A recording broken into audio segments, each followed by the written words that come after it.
Mr. East, Yes, sir. how's jail? To be honest with you, it's not nice. Great. It's not nice at all. And That makes me very, very happy because I hope it's one of the most miserable, rotten experiences that you ever had. it is, sir. And I wish to never see it again. The problem is you keep doing things to land you in there. Yes, sir. And I will try my best to do more to not end up back in here, sir. I promise. The road to hell is paved with good intentions, Mr. East. This court hearing is something else. Judge Furr, who is the definition of no nonsense, takes the bench and immediately sets the tone. The courtroom's tense, emotions are running high, and the case, almost too disturbing to process. A man stands trial for assaulting a pregnant woman. But Judge Flasher doesn't flinch. He doesn't just maintain order, he commands it. What follows is less a trial, more a reckoning. You can feel every word, every pause. And when the gavel falls, it's not just justice being served. It's a message, loud and clear. If you've ever doubted the presence of real authority in a courtroom, this might just change your mind. Watch for yourself and tell me what you think. I don't know, sir. You're on a very serious probation for assault of a pregnant person. And now, picked up terrorist threat.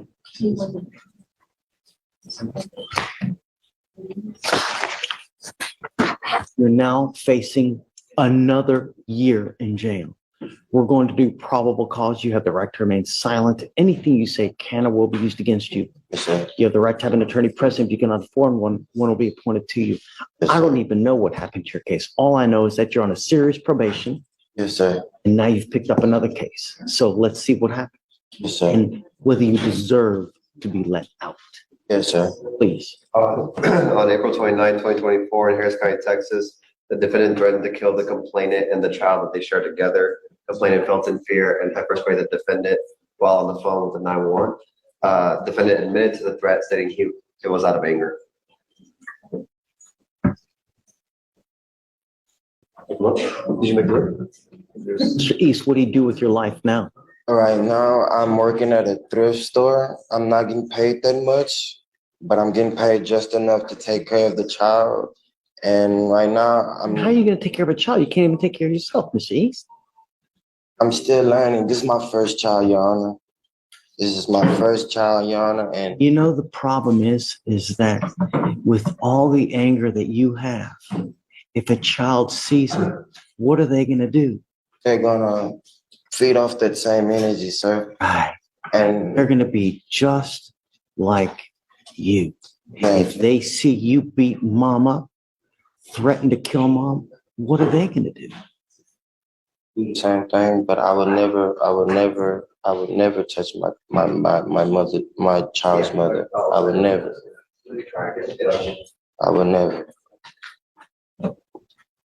Patient for the very same thing, Mr. East. I understand, sir. I don't know, Carl. I don't know. You know, I'm not. What was the tipping point here? Why did he get so angry? 4 o'clock in the morning. 4 o'clock in the morning. I had got a phone call from a girlfriend of mine because she was having some problems of her own, but I was sleeping and I didn't hear her phone call or her texts. So while I was holding the baby, I asked her. 4 in the morning. 4 in the morning. Yes, sir. I believe he responded to some text from another female judge, and that's what caused the altercation between him and his mother of his child, which is understandable. We've talked about it. This courtroom moment is intense, like truly next level. Judge Flair, as usual, not here for the drama or the excuses. He's locked in, laser focused, and making it very clear. This isn't a space for games. Some folks say he's too harsh, but honestly, I think he's doing exactly what needs to be done. Now here's where it starts getting wild. The defense attorney. This man is twisting logic into knots trying to defend the indefensible. We're talking about someone who committed an absolutely horrific act, and instead of accountability, we're hearing excuses. Come on. This isn't about being misunderstood. This is about facing the consequences of your choices. And speaking of consequences, 1 year in prison, that's not justice. That's barely a pause. What do you think a fair sentence would be? Because 1 year doesn't even begin to address the damage done. But let's zoom out for a second. There's a bigger conversation here, one that's way overdue. Why are so many young black men stuck in this vicious cycle? The truth is, they're often dealt a brutal hand, generational poverty, broken systems, limited options. And instead of breaking free, too many double down on destructive choices. Yes, the system is flawed. Yes, it's been that way for decades. But at some point, we have to stop accepting pain as normal. The cycle doesn't end unless someone stands up and says, "This stops with me." Until then, the ones who keep paying the price are the families, the communities, and the men themselves. And just when you think it's over, Judge Fleur flips the script. He's not about to let this slide, not by a long shot. What happens next?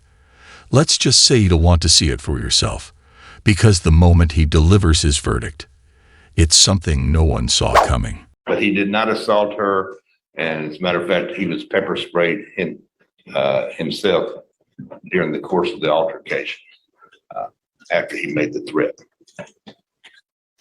He admitted to the officers that he made the threat out of anger. He had no intention of following through on it. He is gainfully employed. He just started his job last week. Hopefully he still has it. Bond forfeiture for he has not failed to appear in court.